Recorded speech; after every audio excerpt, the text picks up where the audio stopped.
people, we're back with some UFC analysis. Not really analysis, but big UFC card. First one back with fans since the pandemic started, like full stadium full of fans. UFC 261, 3 title fights.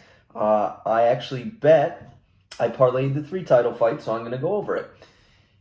You got the main event, the headliner, Kamaru Usman versus Jorge Masvidal for the welterweight title. You got the co-main, I imagine, I think the co-main is actually Zhang Weili versus former champ Thug Rose Namajunas. And then you have Valentina the Bullet Shevchenko versus former strawweight champ Jessica Andrade. So, Shevchenko Andrade. Here's my deal. I took Shevchenko, heavy favorite. She is a heavy favorite. This is for the parlay. She is a heavy favorite. I think like -3 something, 4 something. Andrade, former champion, packs a lot of power into her 5'1" frame. But when Andrade fought a very smaller Joanna Jędrzejczyk, Joanna just picked her apart. Now, granted, that was when Joanna was Joanna, picked her apart. Shevchenko is dynamite. She's good on the ground. Obviously, Andrade is a black belt, but Shevchenko has armbarred people. Shevchenko is just ridiculous. I don't think she's going to have any issue with Andrade. Andrade obviously has that overhand, that power. You know, she could charge her, clip her, put her down. I don't see it happening. So for that leg of the parlay, I took the bullet. I took the bullet to win. In the strawweight title, Thug Rose Namajunas versus Zhang Weili. I understand that because, you know, the Asian market, Dana White's really building Zhang Weili up. Her fight with Joanna Jędrzejczyk was ridiculous. A couple fights before that, I think it was when John Jones fought Anthony Smith. Zhang Weili was on that card. She actually almost lost that fight. So I think Dana White's building her up. She's good, don't get me wrong. Huge power. I just think Rose Namajunas is a little more skilled. Former champion. Obviously, she got clipped she didn't get clipped by Andrade. She got dropped on her head by Andrade. That's how she lost it in the first place. Before that, to win the title, she took out Joanna Jędrzejczyk. Like when Joanna was Joanna, like you didn't think she was ever going to lose. You thought she was going to retire undefeated. Took her out and then beat her again. And then Andrade just dumped her on her head. She got knocked out.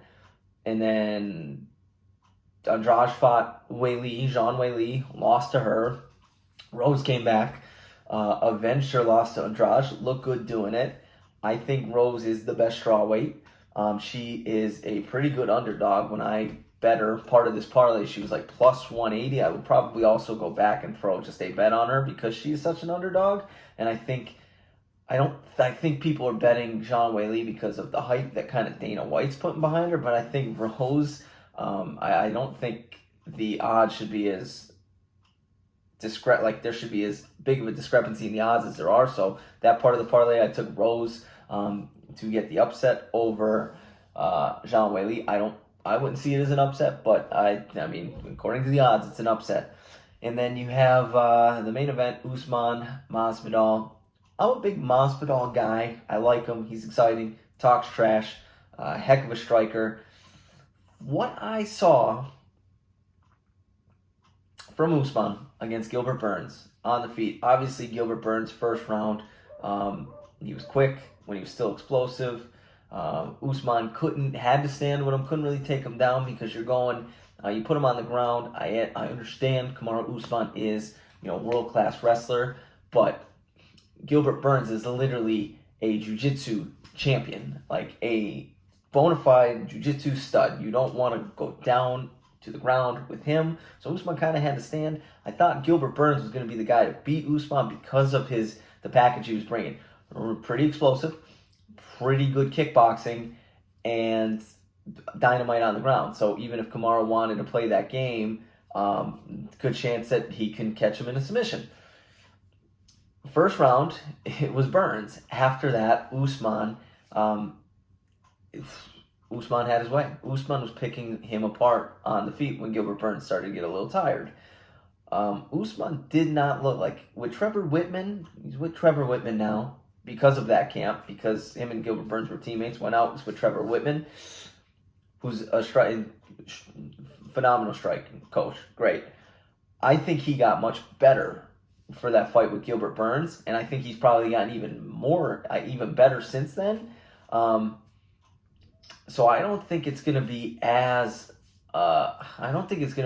big of a discrepancy. Obviously, Masvidal is going to be the better striker, but I think Usman's going to surprise Masvidal with how good his striking is now. Now, I do think that Usman is going to use the early rounds to do the same game plan that he did the first time they fought on 6 days' notice.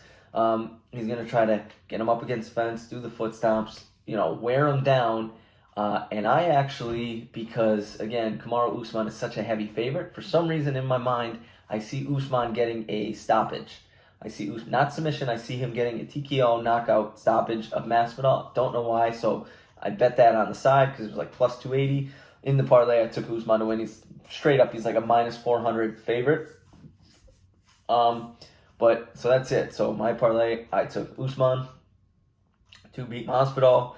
I took Rose Namajunas to regain the title, and I took Shevchenko to dispatch of Jessica Andrade fairly easily, I believe. Those are my picks. Let me know. Big UFC guy now, big MMA guy now. Normally football here. Let me know if you like this. Maybe check out some of the other content. We got a podcast over there. We got the subscribe right there. Stuck at 80 for the longest time. Content's been slow, but been stuck. So appreciate you if you hit that. Enjoy the fights. I'll see you in the next one.